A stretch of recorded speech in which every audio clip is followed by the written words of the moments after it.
Turabasuhuje mwebwe mwese mukunda ibiganiro byiza bitambuka kuri Iyarure TV kandi tubahaye ikaze mwebwe mwese mumaze iminsi mike mukurikirana uno murongo. Tubabwira yuko abakeneye gukurikirana Iyarure TV mujya kuri YouTube mukandikamo Iyarure TV mu nyuguti nkuru, mugahita mubonaho logo iri mu nyuguti z'umutuku n'ubururu zanditsemo Iyarure TV n'ubundi, ndetse n'ibiganiro byinshi Iyarure TV itambutsa. Reka kandi mbabwira yuko mwebwe mukunda ibiganiro bya Iyarure TV muhita mugera kuri komenti mugatanga komenti, abandi mugakora share kugira ngo musangize bagenzi banyu baba batari babibona. Wowe kandi nabwo ukomeje kubikunda cyane ukora kuri like, akantu kaba kameze rwose nk'agakumwe kameze gutya, ugahita ugaragaza ko ukurikirana kandi ko ufashwa n'ibiganiro bya Iyarure umunsi ku wundi ibagezaho. Uyu munsi rero n'ubundi nk'uko mutubona muri studio za Iyarure TV, tuje tubazaniye bishyashya kandi byiza cyane. Mbabwira yuko mwebwe mutubonye bwa mbere mwahita rwose mukora subscribe kugira ngo buri munsi mujye mubasha kubona ibiganiro byacu. Nk'uko mubimenyereye rero, njyewe ni Tuyizere Patrick, ntabwo mba ndi jyenyine, mba ndi kumwe na mugenzi wanjye, yatangira abibwira. Murakoze inshuti bakundwa gukurikira Iyarure TV.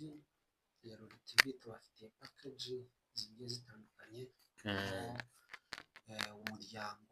umuryango rwose n'ubuzima, harimo ijambo ry'Imana naryo turarigira n'ubuhamya ko waba ufite.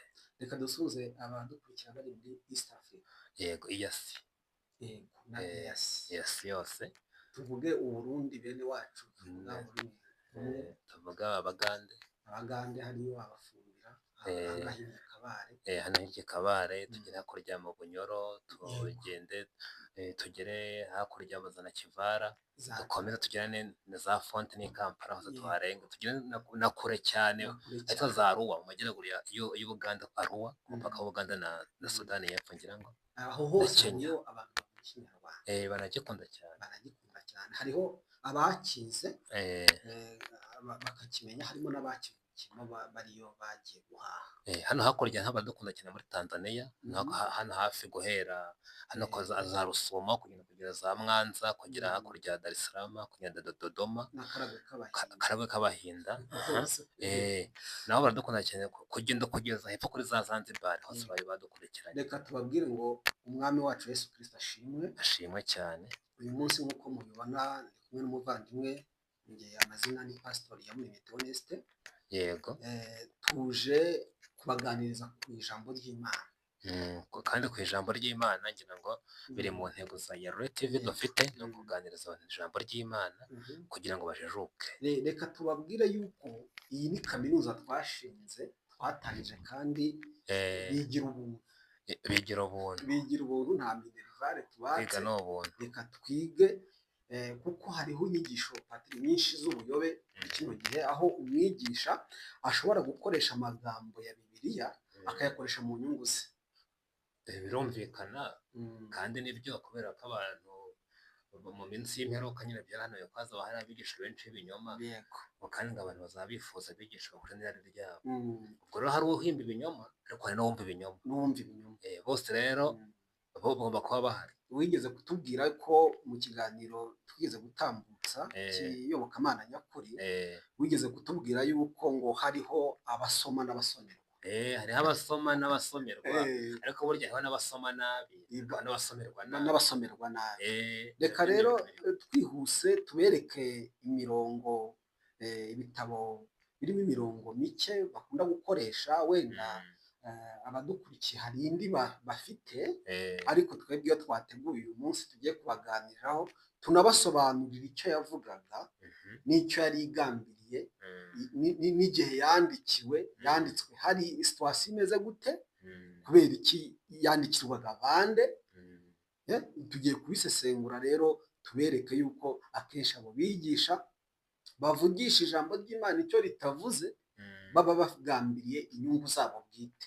Ni babandi bikorera ku giti cyabo, ni babandi umuhanuzi yahanuye ngo ntabwo ari njye wabatumye, sinjye wabatumye, ntarabutse bavugana ngo nanjye ngo nabe na rimwe.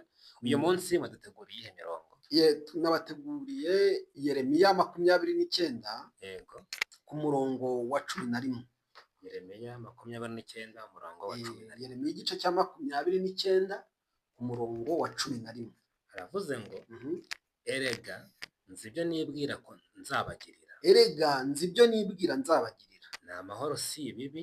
Ni amahoro si ibibi. Kugira ngo mbareme umutima w'ibyo muzabona hanyuma niko Uwiteka avuga. Kugira ngo mbareme umutima w'ibyo muzabona hanyuma niko Uwiteka avuga. Aya magambo aya magambo abigisha batanoroheje. Ni babandi bitwa ba porofete, babandi bitwa ba aposo, babandi bitwa ba bishop, baba evangeliste international, bajya imbere y'abantu bagasoma uyu murongo, abari mu iteraniro kuko uwo murongo kabafataho cyane, bagataha bavuga ngo twafashijwe, bagataha bavuga ngo Imana izi ibyo yibwira izatugirira. Ni byiza, ni byiza, ni amahoro si bibi. Bakagenda rwose barepeta umurongo umwigisha yabigishije, ariko wavuye hehe? Iyo dusomye haruguru gatoya ku murongo wa 4, impamvu nuko badasoma nyine rigeze nkubwira ikibazo dufite mu minsi y'imperuka, hari abasoma nabi hakariho n'abasomerwa nabi. Yego, dusome ku murongo wa 4 wumve, cyangwa se na titire y'amagambo iravuga ngo Yeremiya ahanurira abayuda ko bazatinda. Ahangaha abayisiraheli barigometse, bagomera Uwiteka, kandi Uwiteka yari yaravuze yuko nibagoma azajya abateza inzara, ashobora kubateza intambara, ashobora no gutuma banyagwa bakajyanwa mu bihugu by'amahanga. Ibyo byari ibihano. Ahangaha rero umugaragu w'Imana umuhanuzi Yeremiya buri gihe mu bice bibanza yahoraga aburira ubwoko bwa Isiraheli, ababwira ati nyabuneka mwahinduye ingendo, mwakubashye Imana, mwaretse gukorera ibigirwamana, ko ishyano ribategereje. Banze kwihana rero ishyano ryaje kubagwira. Umwami Nebukadinezari yohereza umujenerali we, araza ngo atwara abantu bo mu gihugu, atwara abasore b'ibikomangoma n'ibikomangomakazi, atwara abatware, atwara ngo n'abakorikori, ngo n'abanyabwenge, bose arabatwara, bose abatwara bunyago, bajyana hehe? I Babuloni. Yeremiya ahangaha yari yarasigaranye n'abantu bake batajyanwe nk'iminyago, ariko bageze i Babuloni bagumyeyo hashize nk'imyaka nk'icumi, hadukayo abahanuzi bababwira bati Uwiteka baravuze ngo turatashye. Ati njye nabirose tugenda dutaha, ati nabirose. Urumva? Yeremiya ngo bimugeraho, aravuga ati uwo ni Satani utangiye kuvangira abantu. Reka twumve kuntu yababwiye ku murongo wa 7. Umurongo wa 7 dore kwa 5 neza kugira ngo babyumve abadukurikiye. Ibice 29 umurongo wa 5. Hera ku murongo wa 5. Nimwiyubakira amazu muyabemo, kandi muhinga imirima murye mwero wayo. Yego. Mwishakira abagore mubyara abahungu n'abakobwa, kandi mushyigikira abahungu banyu n'abakobwa banyu, kugira ngo nabo babyara abahungu n'abakobwa banyu, kugira ngo nabo babone ko babyara abandi bana b'abahungu n'abakobwa, mubone kuhagwirira mwe kuzatuba. Komeza.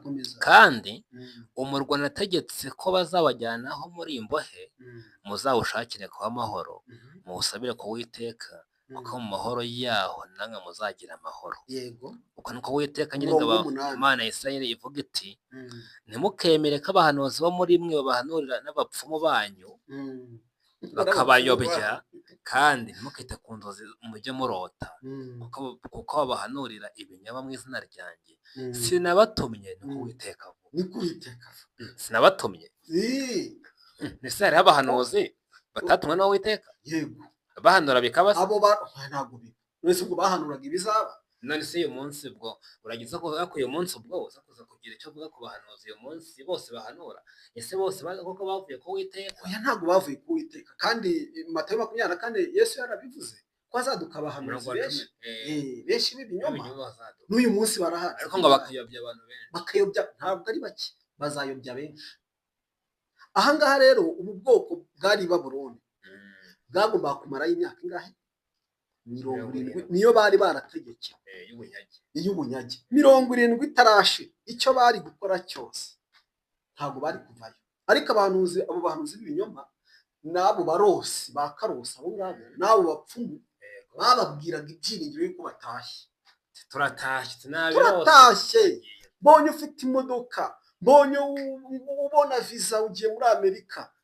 Ariko ubundi barambabaza, ubundi nibabwira ko abantu bose bajya muri Amerika, abantu bose Amerika iyo ngiyo bose bakwirwayo. Umuntu murakubitanye ngo Imana iguhaye visa muri Amerika. Ese muri Amerika barya bo ntabwo mukenyera? Ijambo mutubwire niba mudakena bazatubwira. Abadukurikira muri Amerika kabasabe. Muri Amerika ntabwo mukena.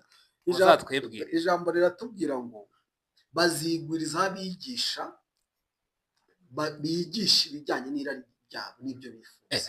Ariko nibutse yuko dufite umuntu ukurikirana ari hano muri Argentine. Akoze uko ndakwibutse bwana David, muri Argentine uzatubwire niba mudakena. Ni muri Amerika ngira ngo muri Amerika na hepfo y'amajyepfo. Ntazatubwire niba muri Amerika aho ngaho badakena. Rero aha ngaha Yeremiya yarababwiye ati nimuhinge, mufate amasambu muhinge, mwikwita kwabo bahanuzi banyu n'abapfumu banyu. Mwibitaho. Hari amatorero yifitemo abapfumu basenga se. Hahandi rwose baragura bakabaragurira abakirisitu ngo bakishima bagataha bafite amasezerano menshi. Bakabyemera nabo? Barabyemera cyane ko baba bahuye n'abahanuzi basizwe se. Umuhanuzi wasizwe. Basizwe. Afite ubupako, afite anointi. Hanyuma rero ahangaha arababurira ati mwibyitaho. Icyo Imana yategetse hatavuyeho umunota umwe n'isaha imwe, imyaka 70 nishyika nibwo muzataha. Nibwo rero twageze kuri rya jambo. Ariko soma ku murongo wa 10 twumvira. Umurongo wa 10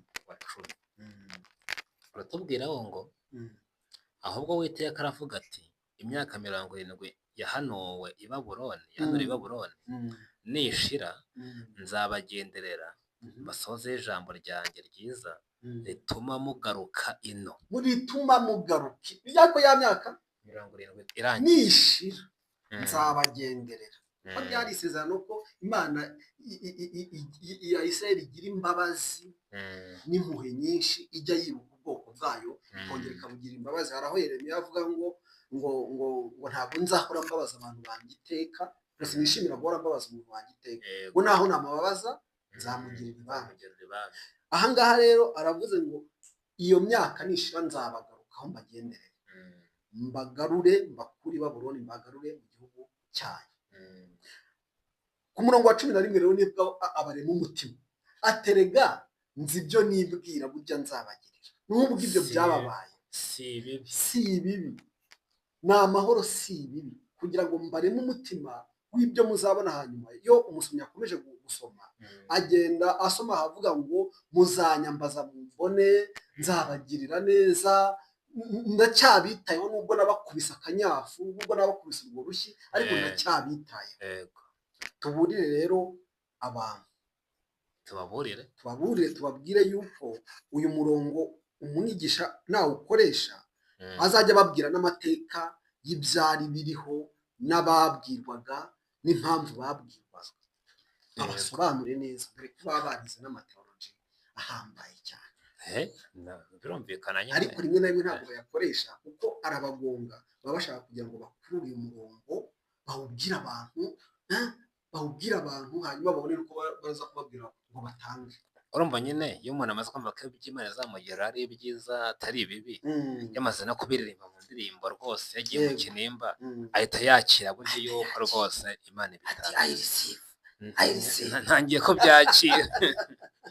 Urumva nyine mu minsi y'imperuka nyine hariho ibihe bigoye kandi abantu. Reka twongereho n'irindi jambo, undi murongo usoza ni Yobu 14 umurongo wa 7. Haranditse ngo erega hariho ibyiringiro yuko igiti iyo gitemwe cyongera gushibuka kandi kikajya kigira amashami y'ibitontome, nubwo umuzi wacyo usazira mu butaka n'igishyitsi cyacyo kigahera mu mukungugu, iyo cyumvise amazi cyongera gushibuka kigatoha nk'igiti kikiri gito, ariko umuntu we arapfa.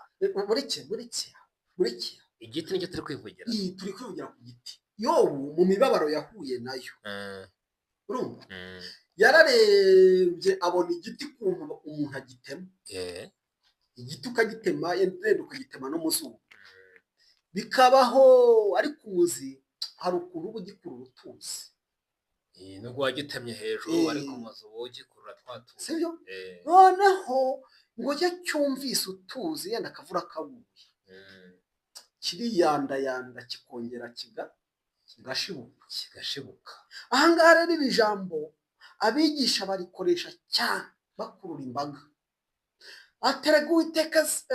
aterega hariho ibyiringiro,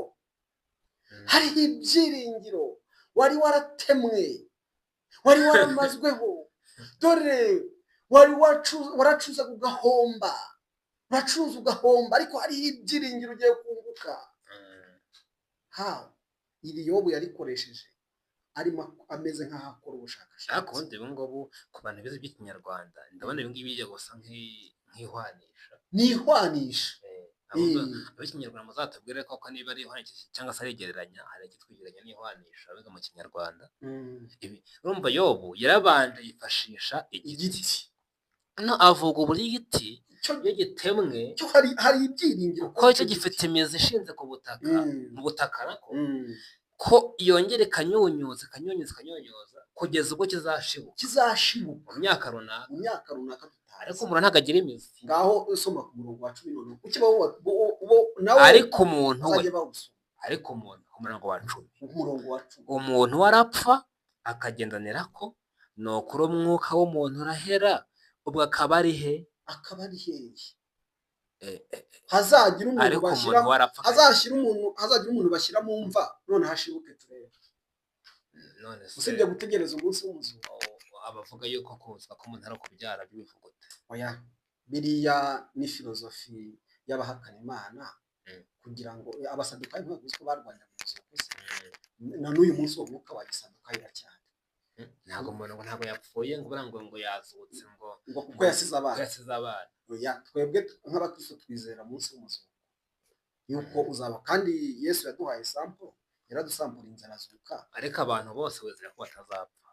Yego, hari ubwo impanda izavuga, abantu bose ntabwo bazapfa. Yego, ariko hari abavuga ngo twese ngo inzira ya twese, nibyo?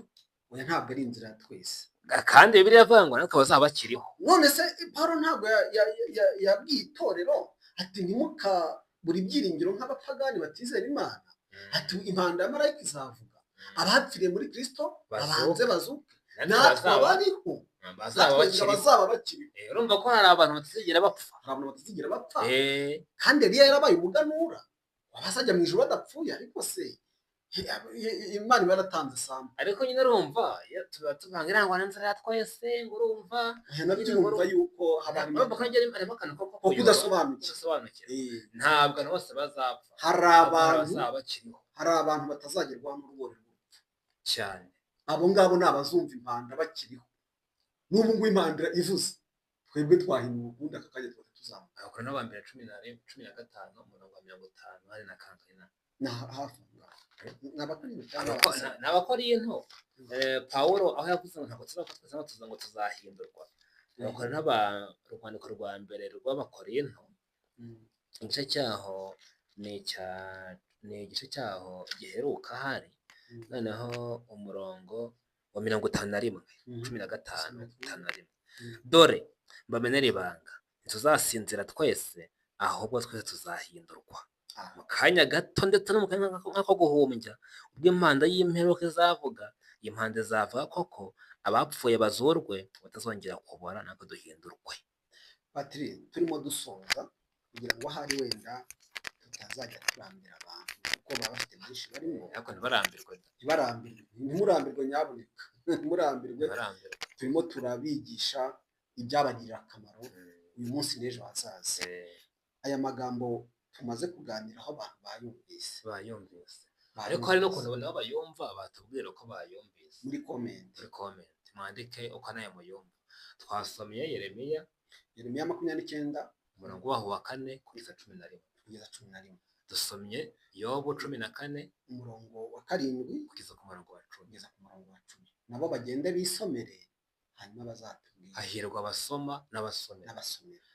Ndumva nicyo wabwira abadukurikira. Icyo nabwira abadukurikiranye, birinda abapfumu n'abahanuzi b'ibinyoma bari hagati, abataratumwe nabo abandi Imana bijyanye badatumwe. Yego, nabo bigisha kandi bigisha bagoretse ijambo ry'Imana, nabo babirinde. Ikindi bazabamenyera no ku mbuto zabo, kandi basubire gusoma, bafata umwanya basome Bibiliya n'ibindi bitabo abakozi Imana bagiye bandi bagende babanza basome ibitabo, namara kumva bari ikintu bafite cyo kubwira abantu babone kugenda. Yego, inshuti bakunze ba Yerore TV, tukabashyira ku musozi w'ikiganiro cyacu, tubabwire ngo ibiganiro byiza nk'ibi ngibi naho ubutaha. Turabashimiye, murakoze cyane, naho ubutaha. Bye bye.